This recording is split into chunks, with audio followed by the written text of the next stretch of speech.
One thing I have to agree with, that change is inevitable.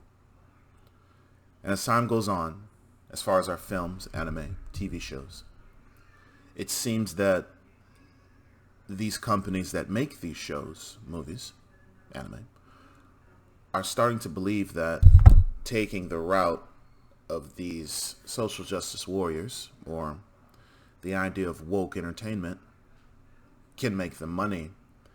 It seems that everyone's afraid of Twitter fingers. Everyone's afraid of these blue check marks on Twitter that complain about things they know nothing of. To make matters worse, their terrible little culture is itching its way into all the things that we love. Some of the best franchises have fallen apart based on woke entertainment. One of the hugest ones of them all was Star Wars. The Last Jedi was possibly one of the worst films I've ever seen in my life. But at the same time, it was directed very well.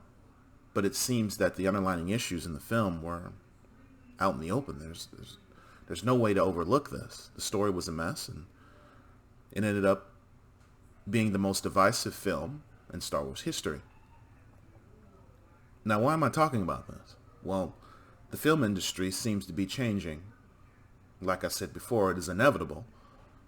But it isn't exactly a good change, and I hope that someone has a better understanding that not only will you not make money making these woke films, because, as facts may show, these films don't make money whatsoever. Look at the last Men in Black film, The International, which looked promising until you figured out that it was actually a woke film. And the same can be said for the upcoming Marvel movies. Now, it's the reason why I'm talking about this, because Spider-Man is at jeopardy. Now, I've watched, just recently, Far From Home. I didn't go see it in theaters for a specific reason. I wasn't interested. As soon as I saw Mysterio, I knew what it was going to be about. I knew the ending. I knew how it was going to go. So it wasn't that hard to figure out from the preview. So when I watched the film, it turned out to be true.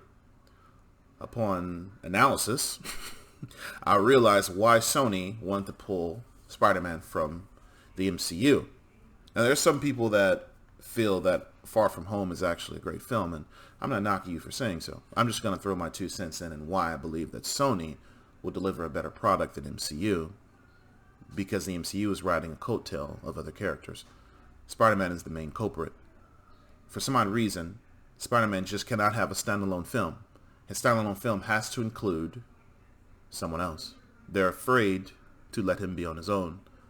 And what is the main culprit? Iron Man. They're trying to turn Spider-Man into the new Iron Man, or Iron Spider, if you want to be technical about it. And I think this is the dumbest decision that the MCU could ever make. But then again, they are making a movie about the Valkyrie, the All-Mother Valkyrie, or whatever she's called. Tessa Thompson, if you want to know who that is. She plays a Valkyrie in the movie Thor Ragnarok. And the next film is about her finding her queen.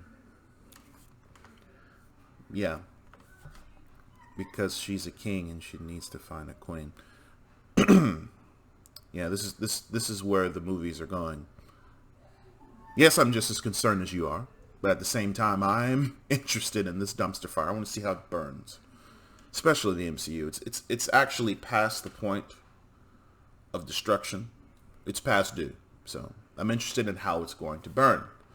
Now you may look at me and say, this is terrible. I mean, MCU was so great. Yes, but I can count on one hand the films that I actually enjoy. Versus films that maybe you enjoy. Maybe you enjoyed the whole MCU. I did not. Which pushes me to Spider-Man. The 2 films that I did not enjoy. Which is Spider-Man Homecoming and Spider-Man Far From Home. Why? Like I said before, it relied too much on Iron Man. You didn't want to have Spider-Man on his own. Instead, you want to incorporate another Marvel character to make sure it can hold the series up, to hold the movie up. And that is the main reason why I can't be with it. Think of it this way. The Amazing Spider-Man series wasn't that great. It's actually pretty bad. His Amazing Spider-Man 2 wasn't as bad as the first one, but it was still pretty bad.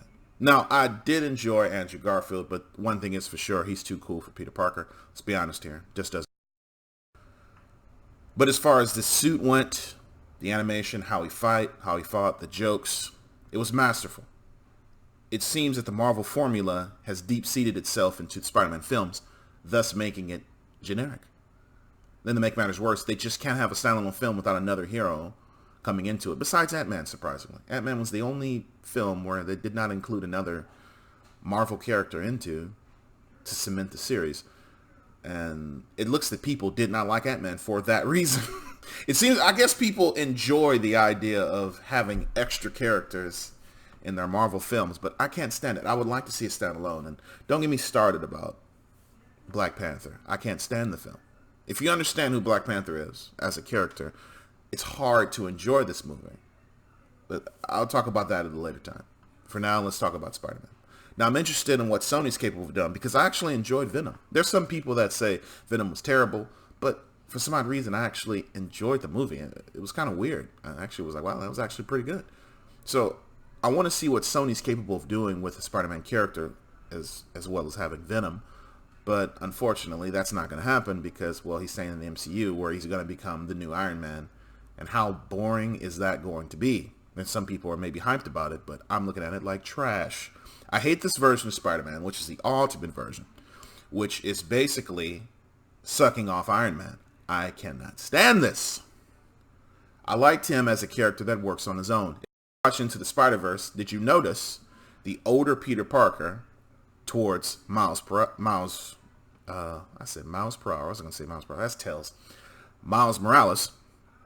He regarded him as a problem because he liked to do things on his own, because that's the way Spider-Man is. He's a solo act. So to see him rely on another character, which is basically a C-ranked character, to be honest, Iron Man isn't that hyped of a character in comic books. But the first film was done so well, and Robert Downey Jr. fit the bill so perfectly that it became popular. But to rely on him bothers me. It really does. I would like to see him on his own, doing his own thing. And don't get me started about changing Mary Jane from a redhead to Zendaya. Notice I didn't say she was black or anything else because it doesn't matter. But why would you change ginger characters to Zendaya? And it seems to be happening all over the place. Every ginger character is being changed to a black character. And I'm like, why? Why can't you just have the ginger character? This is what bothers me. You have a black Spider-Man. Instead of making a movie about a black Spider-Man, you want to change an already existing character that is known to be redhead, turn her black. Basically tokenizing Mary Jane. That's just my thoughts here. Let me know in the comments down below. Do you agree with these changes that are coming to Spider-Man? Do you like the ideas of what the MCU have? Do you enjoy the wokeness that is coming down the tracks of this inevitable train wreck known as the MCU? Are you ready for this? Because I am. And I want to see how it crashes and burns, ladies and gentlemen. I am hyped. But I want to thank you for watching. Like and subscribe for more content. I'll be making another video tomorrow talking about Black Panther and my woes. Don't worry, you're going to enjoy it. And until next time, Azure Panda out.